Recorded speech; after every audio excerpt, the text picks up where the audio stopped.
début du XXIe siècle, l'évolution du genre humain atteint un tournant décisif. I think I was 15 and I saw a movie on TV. It was about a girl who sold herself for 1 million a night. Indecent Proposal, yes. Yes, that's it. And I thought that, maybe I can do this too with my virginity. I have a really good cause. I need the money to study abroad because I want to go to the Oxford University to study marketing and business. La sélection naturelle, processus selon lequel les plus forts, les plus intelligents et les plus rapides se reproduisent en plus grand nombre, théorie qui a longtemps fait appel aux instincts les plus nobles de l'homme, céda peu à peu la place à de nouvelles icônes. Quand j'ai commencé, on m'appelait la culture du vide. Voilà. Cependant, j'ai écrit 2 livres, dont un qui est un best-seller. J'étais chroniqueuse, j'ai défilé. Donc vous avez transformé le vide en quelque chose? Peut-être. Enfin, oui, je pense que oui. À l'heure d'aujourd'hui, c'est ce que j'ai réussi à faire. À l'époque, les romans de science-fiction prophétisaient un futur plus civilisé où les terriens seraient de plus en plus intelligents. Mais plus le temps passait et plus la tendance semblait s'inverser pour aboutir à l'abrutissement de notre espèce. Les années s'écoulèrent et le degré de stupidité de l'humanité se mit à atteindre des records inquiétants.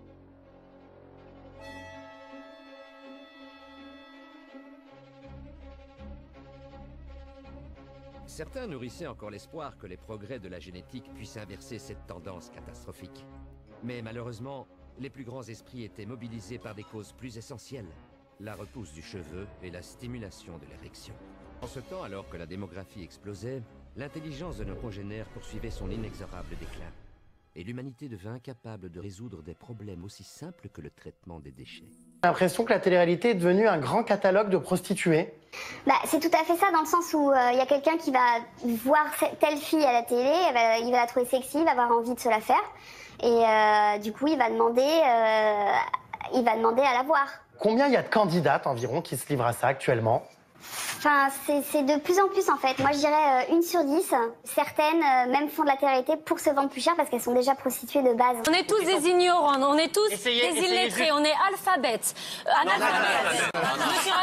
C'est une situation de crise en général, de stress, c'est tout sauf de la réalité. Privation de sommeil et alcool. C'est ça le cocktail gagnant pour l'île de la tentation et tout ça. Privation de sommeil, alcool. Ça donne des nanas qui sont prêtes à tout, qui sont hagards, qui disent au confessionnal, au début on les met en plein soleil, on leur fait des confessionnals de 2 heures avant d'avoir la phrase qu'on attend. Et puis à la fin, la pauvre nana, elle comprend ce qu'on attend et en bout de 3 minutes, elle crache ce qu'on attend d'elle. On m'a proposé 15 000 € donc, pour la semaine là-bas. J'aurais pu être payée plus, je pense, si j'avais fait autre chose. Et ça me choque de voir des collègues, en fait, des filles avec qui j'ai partagé des tournages, se livrer à ce genre de pratiques.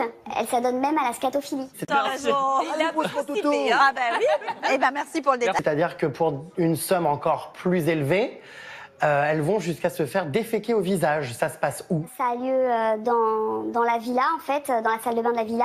En fait, je les vois revenir, elles ont pris leur douche, les cheveux mouillés, puis finalement, sans tabou, elles en parlent ouvertement. Je comprends que ça puisse faire rêver les jeunes de voir les réseaux sociaux de ces candidates, les coupes de champagne, les jets privés, les hôtels de luxe. Mais il y a un prix à payer, en fait. C'est qu'elles se prostituent. On est des putes, excusez-moi. Et c'est souvent le prix à payer pour, disent-elles, exister. Le selfie a contribué énormément à l'expansion de la médecine esthétique.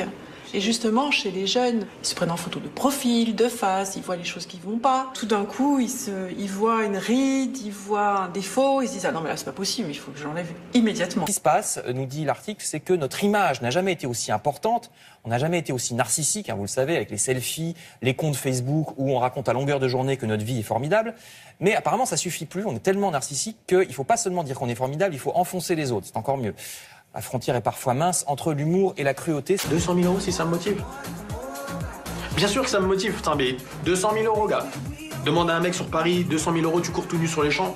Va voir s'il n'y a pas cavale. Pour gagner les 200 000 €, je suis prêt à tout, je vais me donner à 200%. T'as vu quand même où c'est qu'ils sont? Sous les palmiers, sur les plages de rêve, les plus beaux endroits de la planète.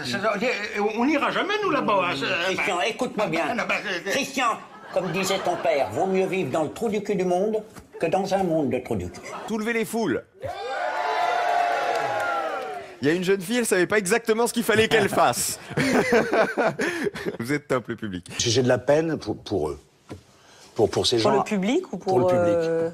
pour ces gens à qui on demande d'applaudir très fort à un moment, puis d'arrêter, puis de recommencer maintenant. Ça me donne une opinion que je n'ai pas envie d'avoir sur l'humanité. Ce côté moutonnier, accepter de faire ce qu'ils font, tout ça pour assister à une émission médiocre, ça me fait toujours quelque chose, ça me fait de la peine pour eux. Oh.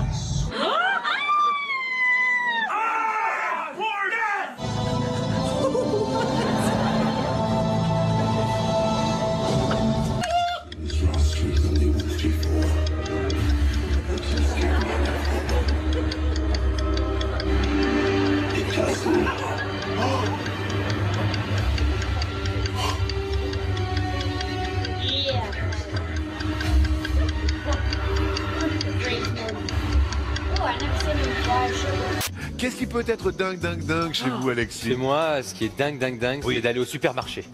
En Amérique, où les réductions peuvent atteindre 90%, le Black Friday provoque des scènes d'hystérie.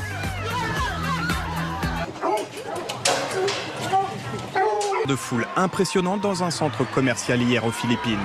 Aucune star à l'horizon, ce qui fait courir ces milliers de personnes, c'est un burger, vendu 13 centimes au lieu de 2,50 €.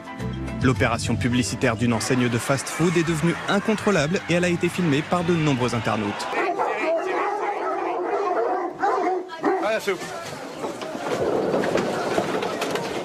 Consumérisme, c'est une forme d'aliénation aujourd'hui. C'est-à-dire que c'est une façon d'utiliser les pulsions des individus pour qu'ils achètent et qu'ils ne soient plus des citoyens, mais des rouages de la mécanique économique. C'est-à-dire qu'ils servent à faire tourner la mécanique. Je m'appelle Liam et j'ai 22 ans. Je viens de Saint-Tropez et dans la vie, je fais rien. Moi, je suis une fille à papa. Mon père, il subvient à tous mes besoins, donc j'ai pas besoin de travailler. Avoir un job, me lever le matin, avoir des horaires imposés, c'est pas pour moi. Moi, je me prends pas la tête, je fais ce que je veux, personne me dit quoi faire et je m'en fous du regard des autres. De toute façon, je suis tout le temps au top, moi. En plus, c'est hyper dangereux, tout le monde veut devenir comme eux, tu comprends ça? C'est des exemples, ces gens-là, à l'heure actuelle. Toi. Tout le monde veut ressembler à ces mecs-là, tout le monde a envie de passer 3 mois à New York, allez, je pars 5 ans à Acapulco, n'importe où, tu vois? Ça, c'est des nocifs pour la planète. Tu veux être que mannequin, pourquoi? Ben, pour être connu, faire des selfies dans la rue et... C'est quoi? C'est la célébrité qui t'attire? Oui. C'est ça. Ça fait quoi d'être jolie? Ben...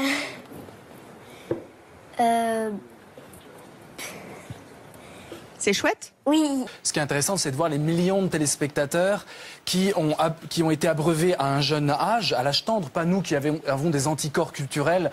On peut résister à tout, on a une distance, on a lu des livres. Mais cette jeunesse qui va recevoir un message politique.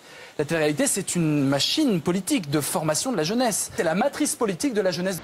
Ihr seid das lebende Deutschland der Zukunft. Ihr seid Blut von uns, Fleisch von uns, Geist von uns. Ihr seid unseres Volkes. Weiterleben. Le régime nazi flattait la jeunesse, comme personne ne l'avait fait auparavant. Bonsoir, nous sommes le 31 décembre. Je viens de présenter mes vœux à tous les Français pendant 18 minutes. Et on me dit que c'est trop long. Donc je voulais en 1 minute, à nouveau, vous dire bonne année 2018. La cohésion du pays, ce n'est pas le président seul qui peut l'assurer. Et donc, demandez-vous chaque matin ce que vous pouvez faire pour la France. Parce que quand il a fallu vous éduquer, c'est la France qui était là. Quand il faut vous soigner, c'est la France qui est là. Quand il faut vous relever, vous accompagner vos parents ou vos grands-parents, c'est la France qui est là.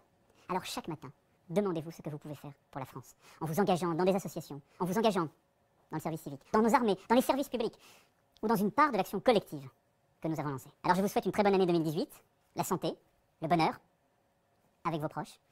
Et je souhaite que l'année 2018 soit une grande année pour notre pays. L'année de cette renaissance française à laquelle nous aspirons, avec une Europe plus forte et avec un engagement de chaque jour.